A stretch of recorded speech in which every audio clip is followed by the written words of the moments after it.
Tennessee Titans fans, it is that time of week where we get on Reddit and see what Titans fans are saying about the state of the organization as we are inching closer to training camp. We are almost there, folks. Now, let me say I'm super excited this week because most of our posts today that we'll be checking out are coming from the Two Tone Talk Reddit page. The link to that is in the video description below. If you post a question or a comment or a meme or anything on the Two Tone Talk Reddit page, it will get featured on this segment next week. You can rest assured that. And this is the first week where most of our posts are from the Two Tone Talk Reddit page. We do have one at the end from the Tennessee Titans Reddit page. But let's get into these questions. We're starting with a bang. This user said, Cam Ward for Rookie of the Year? Do y'all think Cam Ward will win Offensive Rookie of the Year? Personally, I think he is going to take us to the wild card round and be another Jayden Daniels type player and turn this team around a full 180. This dude can spin it. Well, from your mouth to God's ears in terms of being the next Jayden Daniels, getting us to the playoffs, turning things around. I mean, listen, that's a lot. That's a lot of expectation, but hey, I'm for it. I hope you're right. I hope that's exactly what happens. I hope it's even better than what you're thinking. In terms of being the Offensive Rookie of the Year, I will say this. He should at least be talked about for that as a candidate for that going into the season because he was the number 1 overall pick and he's a quarterback. Any other year, they were talking about Caleb Williams doing that last year because he was a number 1 overall pick and he was a quarterback. So I think, of course, he should be talked about in that regard because he's the number 1 overall pick. Like, how could you even have the discussion about who could be the Offensive Rookie of the Year? Yeah, sure, you can talk about Ashton Genty. You can talk about Travis Hunter, even though he's not even going to play offense at least half the time. But how do you not talk about Cam Ward? He's the number 1 overall pick, and he's a quarterback. So, yeah, I think he has to be talked about in that discussion. Obviously, it comes down to how he plays. Duh. But if it was just preseason rankings, they would have given it to Caleb at this time last year, and Jayden Daniels would have been left out. So we'll see. But yeah, his name should be mentioned in there as a possibility because of where he went in the draft and what position he plays. As far as all that other stuff about him being the next Jayden Daniels and taking the Titans to the playoffs, like I said, from your mouth to God's ears. The next question is actually 3 questions in one. First of all, this user said, will the Titans retire Frank Wycheck's number 89? Probably not. And that's not a knock on Frank. Frank was a wonderful player. If you haven't seen, I just went back and did a full rewatch of Titans versus Steelers in the playoffs in 2003. The full thing's on my Patreon, a spliced up version's on the channel. But Frank Wycheck had a great game that night against the Steelers. And I think that was his last season with the Titans. Frank Wycheck was a great player. I just don't know if he had the type of career to where you would retire his number. I mean, that's like all-time legend right there. But I will say, that shouldn't determine his legacy because he was a wonderful player and a great tight end, an all-time great Titan. The second question this user had, will Steve McNair and Eddie George finally get into the Hall of Fame sometime soon? I hope so. They both should. And that'll be a great day for Titans fans when they do. I don't know. Obviously I don't make those decisions, but I think there are worse players than Steve McNair and Eddie George who are already in the Hall of Fame. I think they should both go in. We'll see, but hopefully soon. And the last question. Imagine the Titans' 1999 and 2000 Super Bowl team with Bill Romanowski. Would he have made any difference in that game versus the Rams? Would he add enough pressure on Kurt Warner? That's the type of hypothetical that I can't even dwell on too much because it makes me sad. It makes me sad because I was only like 6 when that Super Bowl happened, but I'm still not over it. Every time I see a clip from it, I want to just cry. So I can't even dwell on that hypothetical. This user said, NFL season predictions. Which team do you guys think unexpectedly excels this upcoming season?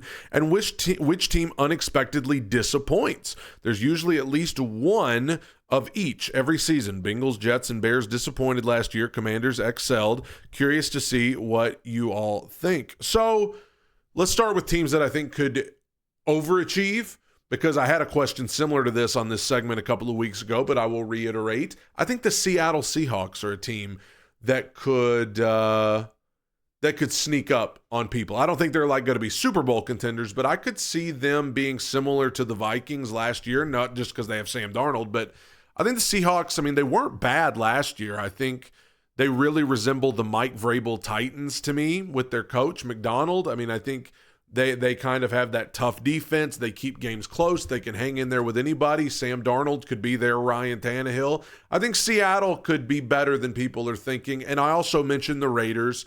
I know it's going to be tough because of the division they're in with the Chiefs and everything, and people expect the Broncos and Chargers to be good, but I think the Raiders could also be a sneaky team as well. As far as teams that I think could disappoint, not just saying it because of who they are, but the first name that comes to mind is the Houston Texans. I think that Houston, I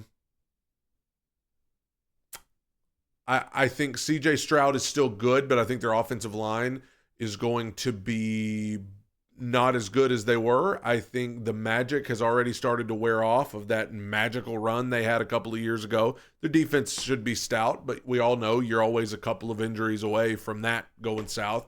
Hope that doesn't happen. I don't want to see anybody get hurt. Another name that comes to mind, I hate to say the Detroit Lions.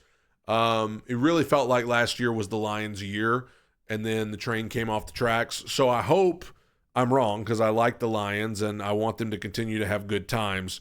But I worry for them, and I worry for Washington in the same way that I worried for Houston last year. Everybody is so on fire for Jayden Daniels, and he had this unbelievable rookie year. It's almost set up for a sophomore slump.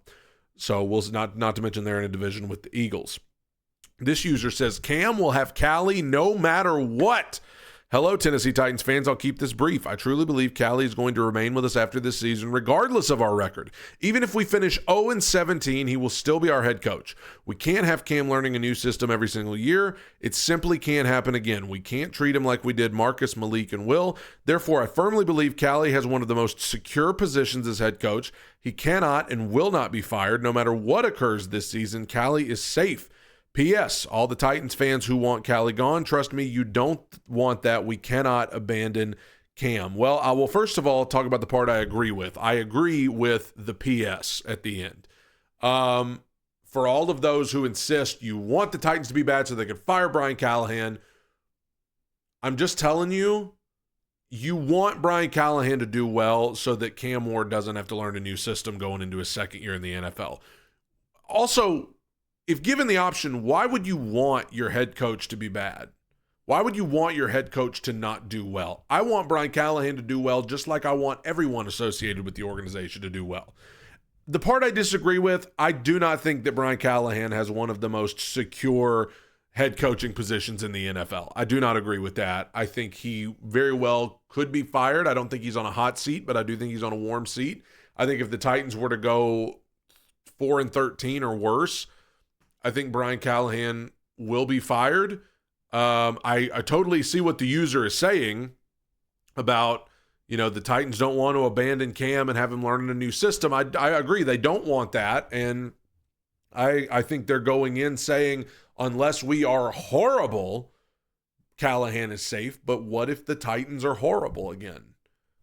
I don't know. What if you get to a point in the season where they're 0-6, 0-7? I mean, I don't think his job is as secure as this user does. This user says, which rookie in this class has the best chance of being in the NFL top 100 players list in their career? They said, not counting Cam. My pick is Kevin Winston. So I guess we're only talking about Titans players that were drafted, and we're also talking about other than Cam Ward. So from rounds 2 through 7. Kevin Winston's a good pick. I think that could be a signing that we look back on as a real gem in coming years. But to be different, I'm going to say Alec Iomanner. I think he could be a player that emerges for the Titans. You know how I felt about that pick. If you've been watching this channel for any amount of time, I was very excited when the Titans drafted him, especially where they were able to get him. So I think Alec Iomanner could wind up on that top 100 list. I will also throw out Gunnar Helm's name as well. Ranking the QBs on a 10-point scale. CJ Stroud is a 9. Cam Ward is a 6.5. Trevor Lawrence is a 5. Daniel Jones a 4. Anthony Richardson's going to clock in at about a 3.5. And Will Levis is a -17. Thoughts? Ward might need some time to get his feet under him, but once he does, it's going to be a showdown every year between Ward and Stroud for the division while the Jags and Colts watch from the basement. So a little bit of wishful thinking here from a Titans fan to already have Ward ahead of Trevor before he even takes a snap. I mean, listen, I'd lower CJ to an 8. 3.5 for AR, give or take a little. I could have him at a 3 or a 2.5. Will Levis at a -17. Come on, that's outrageous. Cam Ward, it's just hard to put a grade on him right now because he hasn't taken any snaps. I would say that if he was with any other team, but just because he's with the Titans, I'll say the same. It's too early, but 6.5 right out of the gate would be great. This last post is from the Tennessee Titans Reddit page where they said, who is the most overrated player on this team? I know it's a tough question because there isn't much star power on the team in the first place. I was mostly curious to read the comments, see what people would say. And I agree with this user who said from outside the fandom, nobody's overrated because no one on the Titans is rated at all. So being overrated is hard to do. And that's kind of my thoughts. Like, I don't know how you could say a player's overrated on a team like this right now, with a roster like this. There's nobody on this team that even gets talked about. I guess you would have to go Jeffrey Simmons just by default because he's the only player that gets any media attention at all for the good. But even then, I think Jeffrey Simmons is a dog, so I don't want to call him overrated. Calvin Ridley, I don't think is overrated at all. I think if anything, he's underrated. And there's really nobody else on this team, like maybe L'Jarius Sneed, but I don't think he's overrated anymore because since he got with the Titans, nobody even cares. So let me know what you guys think about these topics. The Reddit link to the Two-Tone Talk page in the video description below. If you go post over there, your questions, comments, memes, concerns will be featured on this segment next week as long as it ain't nothing ridiculous. Tighten up, everybody.